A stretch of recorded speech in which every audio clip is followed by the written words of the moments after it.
안녕하세요. 마음을 어루만지는 이야기 정등골목입니다. 살다 보면 문득 떠오르는 얼굴이 있고 가슴 한켠에 오래도록 남는 기억이 있습니다. 오늘은 그런 이야기 하나 조심스레 꺼내어 여러분과 나누려 합니다. 어릴 땐 그저 형이 싫었습니다. 그런데 지금 돌아보면 그 시절 모든 기억 속엔 늘 형이 먼저 있었습니다.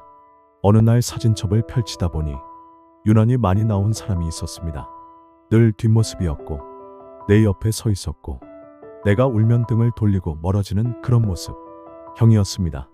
아버지를 일찍 여의고 어머니의 일터가 삶의 전부였던 그 시절. 나는 형과 거의 매일을 붙어 살았습니다. 하지만 아이였던 나는 형이 싫었습니다. 혼도 자주 내고 엄마 대신 야단도 치고 심부름도 전부 형이 시켰거든요. 그런데 지금은 압니다. 그 시절의 모든 따뜻함은 형이 먼저 감당해 준 것들이었다는 걸요. 집 앞 골목에는 자갈이 많았습니다. 맨발로 달리다 보면 돌멩이에 발이 베이곤 했죠. 그럴 때마다 형은 자기 신발을 벗어 내 발에 신겨주곤 했습니다. 형은 괜찮아. 난 원래 맨발 좋아해. 하지만 집에 돌아오면 형의 발엔 항상 작은 상처가 나 있었습니다. 그 시절 형은 내 우산이었고 내 놀이터였고 내 안전벨트 같은 존재였습니다. 형은 나보다 항상 먼저 뛰었고 먼저 넘어졌고 먼저 울음을 참았습니다. 겨울이 되면 형은 종이와 나무젓가락, 밀가루, 풀을 가져와 연을 만들었습니다. 하늘 높이 날리면 올해 운이 좋대. 나는 무작정 신났지만 그 연 하나 만드는데 얼마나 손이 아픈지도 모르고 굴었습니다. 날이 차가운 어느 날 형이 만든 연은 정말 믿을 수 없을 만큼 높이 날았습니다. 그 연을 잡고 있던 형의 손 온통 터져 있고 손가락엔 연줄이 파고든 자국이 가득했습니다. 나는 그 손을 보며 왠지 모르게 죄책감을 느꼈습니다. 어릴 땐 형이 왜 맨날 반찬을 먼저 양보하는지 몰랐습니다. 형도 좋아하잖아. 왜 안 먹어? 됐어. 너 먹어. 지금 돌이켜보면 그건 그냥 양보가 아니었습니다. 책임이었고 어른스러움이었고 내 삶을 밀어주는 형의 방식이었습니다. 그 시절 고기 반찬은 귀했지만 형의 배려는 늘 푸짐했습니다. 어느 날 형의 새 운동화를 몰래 신고 나갔습니다. 친구들 앞에서 자랑하고 싶어서였죠. 그날 저녁 형은 조용히 물었습니다. 신발 어딨냐? 나는 거짓말을 했고 형은 아무 말 없이 방에 들어가 낡은 슬리퍼를 꿰매고 있었습니다. 그리고 다음 날 형은 그 신발을 나에게 내주며 말했습니다. 이제 내 거다. 신어라. 지금 생각해보면 그 순간 형은 혼낼 수도 있었고 화도 낼 수 있었을 텐데 형은 그런 방식으로 가르쳤습니다. 사랑을, 책임을, 부끄러움을. 형은 그림을 참 잘 그렸습니다. 그림 일기 숙제를 못하고 있으면 형은 말없이 옆에 앉아 슬쩍 몇 줄 그려주곤 했죠. 형, 넌 화가하면 좋겠다. 그 말에 형은 잠시 웃더니 말했습니다. 그런 거 할 수 있는 사람만 하는 거야. 그때는 몰랐습니다. 그 말이 하고 싶지만 할 수 없다는 슬픔이라는 걸. 지금도 형이 그려준 그림 한 장이 책장 어딘가에 남아 있습니다. 그 속에 형은 늘 조용하고 다정했습니다. 밤이 되면 형은 혼자 라디오를 들었습니다. 불도 끄지 않고 창문도 열어둔 채 세상 소리와 노래를 들으며 그림을 그리기도 하고 가끔은 멍하니 앉아있기도 했습니다. 어릴 땐 무서워서 형 옆으로 다가가 같이 누워있곤 했죠. 형은 그런 날을 말없이 이불 속으로 넣어주며 가끔은 등을 토닥여주기도 했습니다. 말 없는 그 손길, 그게 형의 전부였습니다. 중학생이 되던 해 형은 아침 일찍 나가더니 밤이 될 때까지 돌아오지 않았습니다. 엄마는 속상하고 불안해 동네를 뒤지고 나는 동네 맡으며 골목을 뛰어다녔죠. 밤늦게 돌아온 형은 무릎이 까진 채 말했습니다. 일자리 알아보러 다녔어. 형이 아이인 줄 알았는데 그날부터 형은 진짜 어른이 되어 있었습니다. 나이가 들수록 나는 내 이름을 부르는 사람은 많은데 형의 이름은 점점 잊혀져 갑니다. 가족 사진 속에서도 형은 늘 뒷줄에 서 있고 동창회에서도 형의 이름은 나오지 않더군요. 하지만 내 기억 속에서만큼은 형이 나보다 앞줄에 있습니다. 나는 그걸 잊지 않으려 이 이야기를 지금 이 순간 여러분께 들려드리는 겁니다. 형은 매일 아침 내가 일어나기도 전에 집을 나섰습니다. 학교에 가는 것도 공장에 가는 것도 아닌 그냥 삶을 버티러 가는 듯한 걸음이었습니다. 내가 알지 못하는 새벽 공기 속에서 형은 늘 먼저 걷고 먼저 바람을 맞고 먼저 찬 세상을 받아내고 있었습니다. 형은 중학교 졸업식 날 혼자 교문 밖으로 나왔습니다. 다른 친구들이 진학 준비를 할 때 형은 집으로 돌아와 말없이 구두를 닦고 있었습니다. 엄마는 물었습니다. 너 진짜 안 갈 거니? 형은 대답하지 않았습니다. 그날 저녁 형은 조용히 말했습니다. 이 집 누군가는 지켜야 하니까. 그 한마디가 아직도 내 가슴을 무겁게 짓눌러요. 형이 처음 일한 곳은 시멘트 공장이었습니다. 첫 출근 날 형은 신발 속에 종이를 덧댔고 손에는 물집 방지용 장갑을 꼈습니다. 그리고 돌아온 저녁 형은 손을 제대로 펼 수조차 없었고 옷은 땀과 흙탕물에 젖어 있었습니다. 괜찮아. 일은 힘든 게 아니라 익숙한 거야. 형이 그렇게 말할 때 나는 그 말이 얼마나 아픈 위장이었는지 그땐 몰랐습니다. 형은 월급날마다 현금을 뽑아와 엄마 손에 올려놓았습니다. 그리고 나머지는 제게 썼습니다. 학용품, 교복, 수학 문제집 하나같이 형의 손을 거쳐 제게 왔죠. 그때는 몰랐습니다. 형이 그만큼 자기를 줄여가며 나를 밀어 올리고 있었다는 걸. 그 통장은 언제나 비어 있었지만 형은 늘 웃었습니다. 중학교 때 어느 날 비 오는 날 교문 앞에 우산을 들고 선 사람이 있었습니다. 형이었습니다. 왜 왔어? 그냥 데리러 왔다. 그 말 한마디에 내 마음이 이상하게 울컥했습니다. 그때 형의 운동화는 젖어 있었고 형의 어깨는 축 늘어져 있었지만 형의 눈은 여전히 따뜻했습니다. 형은 퇴근 후 작은 노트에 그림을 그렸습니다. 기름때 묻은 손으로 색연필을 쥐고 조심스럽게 그리는 모습. 한 번은 묻습니다. 형, 뭐 그리는 거야? 나중에 너 보여줄게. 그림 한 장에 자기 마음을 담는 사람. 그게 우리 형이었습니다. 그림은 결국 아무에게도 보여지지 않았고 그 노트 한 권은 지금도 제 방 책장에 있습니다. 삶은 공평하지 않았습니다. 형에게는 늘 더 무겁고 더 먼저 어두웠고 더 깊은 슬픔이 있었습니다. 하지만 형은 언제나 먼저 견디고 먼저 일어나고 먼저 웃으려 했습니다. 나는 늘 뒤따라가면서 그 형의 등을 보았습니다. 형이 처음 공장에 다니기 시작한 건 17살 고등학교에 진학하지 않고 바로였습니다. 동네 공업단지에 있는 작은 기계부품 회사. 형은 아침마다 도시락을 들고 작업복을 입은 채 집을 나섰습니다. 그때 나는 초등학생이었고 형이 왜 학교를 안 가는지조차 몰랐습니다. 그저 이상했습니다. 왜 형은 아침마다 그렇게 피곤한 얼굴일까? 왜 형은 매일 손에 검은 기름 자국이 있을까? 어느 날 우연히 나는 친구와 놀다 형이 일하는 공장 앞을 지나쳤습니다. 작업복에 먼지를 뒤집어 쓴 형이 무거운 쇠판을 나르고 있었습니다. 그 순간 이상하게 가슴이 뭉클하고 도망치듯 그 자리를 벗어났습니다. 형은 늘 손을 숨겼습니다. 밥을 먹을 때도 책상에 앉아 있을 때도 손을 주머니에 넣곤 했습니다. 한 번은 몰래 봤습니다. 형의 손등엔 굳은 살이 껍질처럼 올라와 있었고 손톱은 부러지고 손가락 마디마다 상처가 가득했습니다. 형, 손 아프지 않아? 괜찮아. 이건 원래 그런 거야. 그 말에 나는 아무 말도 하지 못했습니다.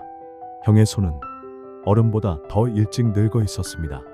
형이 처음 월급을 받은 날, 그날 저녁은 유난히 따뜻했습니다. 엄마는 닭백숙을 끓였고 형은 조심스럽게 작은 봉투를 꺼내 엄마에게 내밀었습니다. 월급 받았어. 엄마 먼저 써. 엄마는 말을 잇지 못하고 눈물을 흘리셨고 나는 그 봉투를 슬쩍 들여다봤습니다. 검은 돈 봉투 안엔 낡은 지폐와 몇 개의 동전, 그리고 꾹꾹 눌러 쓴 메모 한 장이 있었습니다. 우리 집 이제 내가 지킬게. 어느 겨울날 형이 비닐봉지 하나를 들고 왔습니다. 그 안엔 내 이름이 새겨진 털장갑과 엄마를 위한 내복 한 벌이 있었습니다. 형, 이거 뭐야? 월급 조금 모아서 샀어. 추우니까. 나는 그 장갑이 그렇게 고마운 줄 그땐 몰랐습니다. 그저 형이 좀 이상해졌다고만 느꼈죠. 하지만 지금은 알죠. 그 작은 선물들이 형의 전부였다는 걸. 형의 일상은 똑같았습니다. 아침 5시 출근, 오후 7시 퇴근, 그리고 주말도 없는 공장 생활. TV를 봐도 웃지 않았고 친구도 거의 없었습니다. 형은 그렇게 자신의 청춘을 서서히 바스러뜨리고 있었습니다. 아무 말도 없이 형의 운동화는 해지고 작업복은 매일 더러워지고 형의 등은 점점 더 구부러졌습니다. 형이 쓰던 노트를 우연히 보았습니다. 오늘은 14시간 일했다. 허리는 아프지만 동생 교복값이 다 모였다. 엄마가 오늘 웃었다. 나도 괜히 기분이 좋았다. 쉬고 싶다. 하지만 쉴 수 없다. 그래도 잘 살아보자. 그 문장들 하나하나가 이젠 제 심장을 찌릅니다. 그땐 몰랐습니다. 형이 얼마나 외로웠는지. 어느 날 형이 집에 들어오지 않았습니다. 엄마는 걱정하며 경찰서에 전화까지 했죠. 다음 날 새벽 형은 조용히 돌아왔습니다. 머리를 바람에 흩날리며 양손엔 편의점 도시락이 들려 있었습니다. 하루만 아무 생각 안 하고 싶었어. 그 말을 끝으로 형은 다시 공장으로 돌아갔습니다. 단 하루, 자기 자신에게 준 휴식이었을 겁니다. 형은 늘 집에 있었습니다. 공장에서 퇴근하면 곧장 들어왔고 주말에도 밖에 나가지 않았습니다. 친구를 만나지도 않았고 술자리 한 번 가진 적도 없었습니다. 그저 방에 들어가 조용히 앉아 있거나 엄마 옆에서 텔레비전을 봤습니다.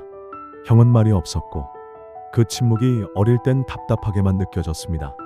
하지만 지금 생각해보면 그 침묵이 있었기에 우리는 참 편안하게 살 수 있었던 겁니다. 형은 늘 밥상을 마지막에 받았습니다. 너 먼저 퍼. 엄마 먼저 드셔. 그러곤 말없이 밥을 퍼 담고 조용히 먹었습니다. 좋아하는 반찬은 한 번도 먼저 먹은 적 없고 입에 넣고 씹을 때조차 소리를 내지 않았습니다. 식탁 위에서조차 형은 한 번도 자기 욕심을 내지 않았습니다. 그 조용한 식탁, 그게 형의 사랑이었습니다. 나는 중고등학생이 되면서 이어폰으로 음악을 듣고 친구와 전화를 하며 깔깔 웃었습니다. 하지만 형의 방에선 음악 소리가 난 적이 없습니다. 텔레비전도 없었고 라디오도 잘 안 들렸습니다. 형은 책상 앞에 앉아 조용히 손톱을 깎거나 무언가를 수첩에 적고 있었습니다. 그 조용함이 지금 돌아보면 참 쓸쓸했습니다. 형은 누구에게 말하지 않고 수도꼭지를 고쳤고 전구를 갈았고 엄마의 장바구니를 말없이 들어줬습니다. 때로는 이불 빨래도 형이 몰래 돌리고 말렸습니다. 나는 그걸 미처 몰랐고 당연한 줄만 알았습니다. 하지만 시간이 지나 엄마가 말씀하셨습니다. 내 형이 다 했어. 우리 집에서 큰일 나는 건 전부 형 손으로 막았지. 그 말을 들었을 땐 눈물이 핑 돌았습니다. 형은 물건을 잘 버리지 못했습니다.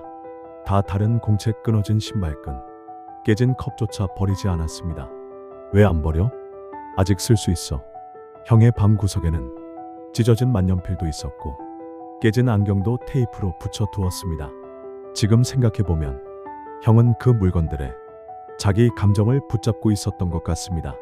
버릴 줄 몰랐던 건 사실은 사람을 잊지 못했던 마음이었겠죠. 형은 손편지를 자주 쓰진 않았지만 가끔 냉장고 위에 쪽지를 붙여두곤 했습니다. 반찬 데워 먹어라. 엄마 병원 갔다 올게. 비 오니까 우산 챙겨. 짧은 메모 속에서도 형의 마음은 늘 담겨 있었습니다. 나는 그 메모들을 무심히 넘겼고 언젠가는 찢어버리기도 했습니다. 하지만 지금 형이 남긴 흔적을 찾다 보면 그 메모 하나하나가 가장 깊은 사랑의 문장들이었다는 걸 깨닫습니다. 형은 가끔 집 뒤편 평상에 혼자 앉아 있었습니다. 밤하늘을 보며 담배 한 갭이 피우며 말없이 머리를 감싸진 채 그렇게 앉아있곤 했습니다. 어릴 땐 그게 그냥 지루해서 그런 줄 알았는데 지금은 알겠어요. 그건 외로움이었습니다. 누구에게도 털어놓을 수 없었던 형의 유일한 안식처였던 거죠. 형은 몇 년 동안 같은 운동화를 신었습니다. 바닥은 다 탈아 있었고 옆구리는 실밥이 풀려 있었지만 형은 그 신발을 버리지 않았습니다. 형, 이젠 좀 새로 사지 그래? 아직 괜찮아. 버리긴 아깝잖아. 그 운동화는 형이 일하러 갈 때도 장 보러 갈 때도 심지어 나의 졸업식 날에도 신고 왔습니다. 그때는 단지 형이 아끼는 성격이라 생각했지만 지금은 압니다. 그 운동화는 형의 시간이자 기억이었습니다. 형이 돌아가시고 나서 그 운동화를 처음으로 손에 들었습니다. 낡은 끈을 풀고 밑창을 들어봤을 때 거기엔 펜으로 적힌 글씨가 있었습니다. 화가 아니면 이야기꾼. 그 문장을 본 순간 심장이 쿵 하고 내려앉았습니다. 형은 그 누구보다 꿈이 있었던 사람이었습니다. 그러나 누구보다 그 꿈을 숨겼던 사람이기도 했습니다. 어릴 적 형은 노트 한 귀퉁이에 그림을 그렸습니다. 로봇 사람 나무 우리 가족. 그때는 그게 그냥 낙서인 줄 알았지만 지금 보니 그건 세상을 바라보는 형의 유일한 창문이었습니다. 형은 한 번도 나 화가가 되고 싶어라는 말을 한 적이 없었습니다. 왜냐하면 형은 꿈을 말하면 안 된다고 생각했던 거죠. 내가 하고 싶은 건 나중에, 지금은 네가 먼저.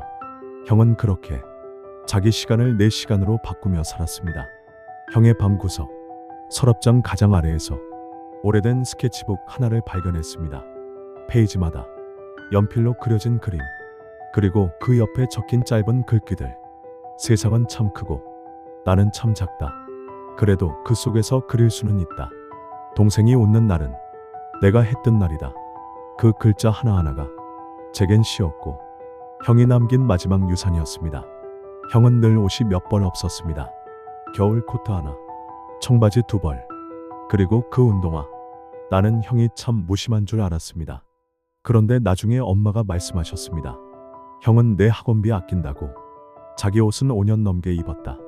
그 말을 듣고 난 뒤 나는 그 운동화를 다시는 쳐다보지 못했습니다. 그건 단지 신발이 아니라 형의 마음 그 자체였던 겁니다. 가족 사진첩을 들춰보다가 형이 혼자 찍힌 사진을 발견했습니다. 놀랍게도 배경은 한 갤러리였습니다. 형 혼자 그림 앞에 서서 어색하게 웃고 있는 사진이었죠. 이건 뭐야? 엄마는 잠시 말이 없다가 말했습니다. 너 대학교 입학하고 형 혼자 서울 갔다 왔어. 그림 전시회 보러. 형은 단 한 번 자기 꿈을 향해 조용히 한 걸음 내디뎠던 겁니다. 그 발걸음에도 운동화는 함께였겠죠. 형이 남긴 유품 중 작은 편지 봉투 하나가 있었습니다. 읽지 말 것이라고 쓰여 있었지만 나는 그걸 결국 읽고 말았습니다. 내가 만약 조금 더 여유가 있었다면, 조금 더 세상이 따뜻했다면 나는 그림을 그리고 싶었다. 하지만 그보다 더 하고 싶었던 건 내가 원하는 걸 다 하게 해주는 거였다. 그래서 괜찮다. 나는 내 길을 잘 걸어왔다고 생각한다. 내 운동화는 낡았지만 그 안에 후회는 없다. 그 글을 다 읽고 나서 나는 한참을 울었습니다. 소리 없이 진심으로. 형이 세상을 떠난 후 나는 한동안 그의 방을 열지 못했습니다. 그러다 어느 날 엄마와 함께 형의 책장을 정리하던 중 작은 봉투 하나가 떨어졌습니다. 먼지가 소복하게 쌓인 갈색 봉투. 앞면에는 조심스럽게 적힌 글씨가 있었습니다. 엄마, 그리고 동생에게. 손이 떨렸습니다. 열지 않아도 알 수 있었습니다. 형이 마지막으로 남긴 인사라는 걸. 편지를 조심스럽게 펴는 순간 묵직한 감정이 밀려왔습니다. 형의 글씨체는 여전히 똑같았습니다. 단정하고 조심스러웠고 무엇보다 따뜻했습니다. 이 편지를 볼 때쯤이면 나는 아마 이 세상 사람이 아닐 수도 있어. 하지만 이 말은 살아있을 때보다 더 진심으로 전하고 싶어. 그 문장 하나하나에 형의 삶 전체가 담겨 있었습니다. 엄마, 나를 낳아줘서 고마웠어요. 그리고 미안했어요. 늘 말없이 돈만 드리고 웃는 척만 했던 아들. 용서해주세요. 엄마가 끓여주던 미역국. 그 짠맛이 참 좋았어요. 그 짠맛이 내 인생 같았거든요. 엄마가 한숨 쉴 때마다 나는 한 걸음 더 일찍 나갔어요. 엄마를 조금이라도 덜 힘들게 하고 싶었거든요. 미안하고 고맙고 사랑합니다. 정말 많이요. 엄마는 편지를 읽다 말고 한참 동안 아무 말도 못했습니다. 그리고 조용히 눈물만 닦으셨습니다. 동생아, 나는 너에게 꿈을 주고 싶었어. 내가 못 갔던 학교, 못 입었던 옷, 못 먹었던 음식들, 너는 다 누리길 바랐어. 그래서 내가 대신 일했고, 대신 참았고, 대신 버텼어. 이젠 부탁이 있어. 너는 더 이상 내 운동화만 보지 마. 이젠 너의 신발을 신어. 너만의 길을 걸어가.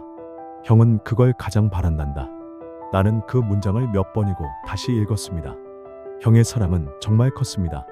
어디에도 없고 누구에게도 받지 못할 사랑.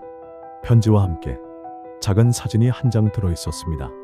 형이 작업복을 입고 살짝 웃고 있는 사진이었어요.